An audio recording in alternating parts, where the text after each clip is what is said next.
Chimène Badi en larmes, elle s'effondre en sa relation avec une personne toxique, ZAPTV.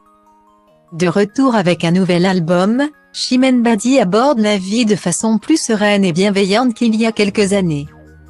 Dans un dimanche à la campagne, la chanteuse s'était penchée, non sans émotion, sur une rencontre désagréable dans son métier, qui a bien failli la bousiller. Il paraîtrait que Chimène Badi et François Allu aient gardé contact après s'être découverts dans un dimanche à la campagne. Nous nous sommes envoyé quelques messages depuis la fin du tournage, a indiqué le talentueux danseur à nos confrères de Télé Loisirs.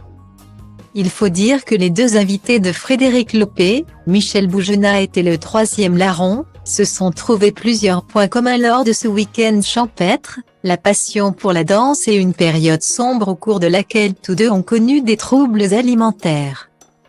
Chacun à leur tour, ils ont expliqué la raison qui les a poussés à développer ce trouble. Un complexe de gabarit pour le juré de Dalle obligé de s'affiner, et une rencontre pas agréable pour l'ancienne candidate de Popstar. Aujourd'hui libre d'être ce que je suis, Chimène Badi a longtemps été sous l'emprise d'une personne toxique dans son métier. Et c'est en pleurs, que la maman célibataire a bien voulu s'épancher sur ce sujet.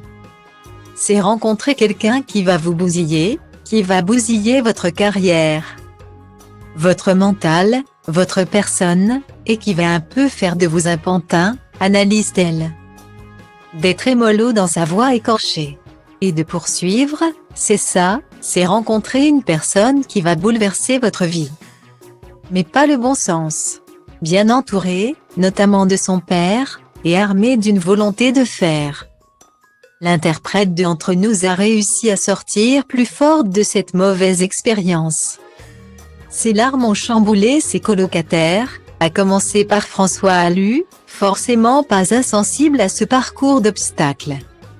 Elle en a bavé mais elle est restée forte. C'est une femme combative et c'est un très bel exemple pour toutes les personnes en difficulté. A-t-il confié, admiratif.